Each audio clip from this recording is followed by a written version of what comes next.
സദൃശവാക്യങ്ങൾ 22 അധ്യായം 1 മുതലുള്ള വാക്യങ്ങൾ. അനവധി സമ്പത്തിലും സൽകീർത്തിയും വെള്ളിയിലും പൊന്നിലും കൃപയും നല്ലത്. ധനവാനും ദരിദ്രനും തമ്മിൽ കാണുന്നു, അവരെയൊക്കെയും ഉണ്ടാക്കിയവൻ യഹോവ തന്നെ. വിവേകമുള്ളവൻ അനർത്ഥം കണ്ടു ഒളിച്ചുകൊള്ളുന്നു, അല്പബുദ്ധികളോ നേരെ ചെന്ന് ഛേദപ്പെടുന്നു. താഴ്മയ്ക്കും യഹോവാഭക്തിക്കുമുള്ള പ്രതിഫലം ധനവും മാനവും ജീവനുമാകുന്നു. വക്രന്റെ വഴിയിൽ മുള്ളും കുടുക്കുമുണ്ട്, തന്റെ പ്രാണനെ സൂക്ഷിക്കുന്നവൻ അവയോട് അകന്നിരിക്കട്ടെ. ബാലൻ നടക്കേണ്ടുന്ന വഴിയിൽ അവനെ അഭ്യസിപ്പിക്ക, അവൻ വൃദ്ധനായാലും അത് വിട്ടുമാറുകയില്ല. ധനവാൻ ദരിദ്രന്മാരെ ഭരിക്കുന്നു, കടം മേടിക്കുന്നവൻ കടം കൊടുക്കുന്നവന് ദാസൻ. നീതികേട് വിതയ്ക്കുന്നവൻ ആപത്ത് കൊയ്യും, അവന്റെ കോപത്തിന്റെ വടി ഇല്ലാതെയാകും. ദയാകടാക്ഷമുള്ളവൻ അനുഗ്രഹിക്കപ്പെടും, അവൻ തന്റെ ആഹാരത്തിൽ നിന്ന് അഗതിക്ക് കൊടുക്കുന്നുവല്ലോ. പരിഹാസിയെ നീക്കിക്കളക, അപ്പോൾ പിണക്കം പൊയ്ക്കൊള്ളും, കലഹവും നിന്ദയും നിന്നുപോകും. ഹൃദയശുദ്ധി ഇഷ്ടപ്പെടുന്നവന് അധരലാവണ്യമുണ്ട്, രാജാവ് അവന്റെ സ്നേഹിതൻ. യഹോവയുടെ കണ്ണ് പരിജ്ഞാനമുള്ളവനെ കാക്കുന്നു, ദ്രോഹികളുടെ വാക്കോ അവൻ മറിച്ചു കളയുന്നു.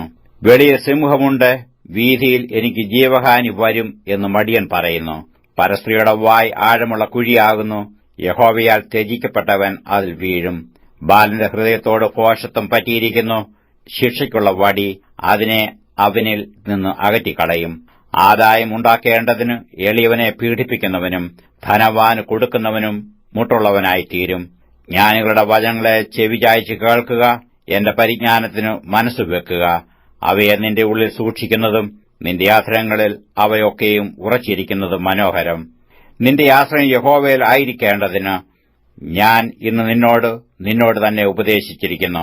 നിന്നെ അയച്ചവർക്ക് നീ നേരുള്ള മറുപടി കൊണ്ടുപോകേണ്ടതിന് നിനക്ക് നേരുള്ള മറുപടിയുടെ നിശ്ചയം അറിയിച്ചു തരുവാൻ ആലോചനയും പരിജ്ഞാനവും അടങ്ങിയ സാരസംഗതികളെ ഞാൻ നിനക്ക് എഴുതിയിട്ടുണ്ടല്ലോ. എളിയവനോട് അവൻ എളിയവനാകൊണ്ട് കവർച്ച ചെയ്യരുത്, അരിഷ്ടനെ പടിവാതിൽക്ക് വെച്ച് പീഡിപ്പിക്കുകയുമരുത്. യഹോവ അവരുടെ വ്യവഹാരം നടത്തും, അവരെ കൊള്ളയിട്ടവരുടെ ജീവനെ കൊള്ളയിടും. കോപശീലനോട് സഖിത്വമരുത്, ക്രോധമുള്ള മനുഷ്യനോടുകൂടെ നടക്കുകയുമരുത്. നീ അവന്റെ വഴികളെ പഠിപ്പാനും നിന്റെ പ്രാണൻ കണിയിൽ അകപ്പെടുവാനും സംഗതി വരരുത്. നീ കൈയടിക്കുന്നവരുടെ കൂട്ടത്തിലും കടത്തിന് ജാമ്യം നിൽക്കുന്നവരുടെ കൂട്ടത്തിലുമായി പോകരുത്. വീട്ടുവാൻ നിനക്ക് വകയില്ലാതെ വന്നിട്ട് നിന്റെ കീഴിൽ നിന്ന് നിന്റെ മെത്തയെടുത്ത് കളവാൻ ഇടവരുത്തുന്നത് എന്തിന്? നിന്റെ പിതാക്കന്മാർ ഇട്ടിരിക്കുന്ന പണ്ടത്തെ അതിർ നീ മാറ്റരുത്. പ്രവൃത്തി സാമർഥ്യമുള്ള പുരുഷനെ നീ കാണുന്നുവോ? അവൻ രാജാക്കന്മാരുടെ മുമ്പിൽ നിൽക്കും, നീചന്മാരുടെ മുമ്പിൽ അവൻ നിൽക്കയില്ല.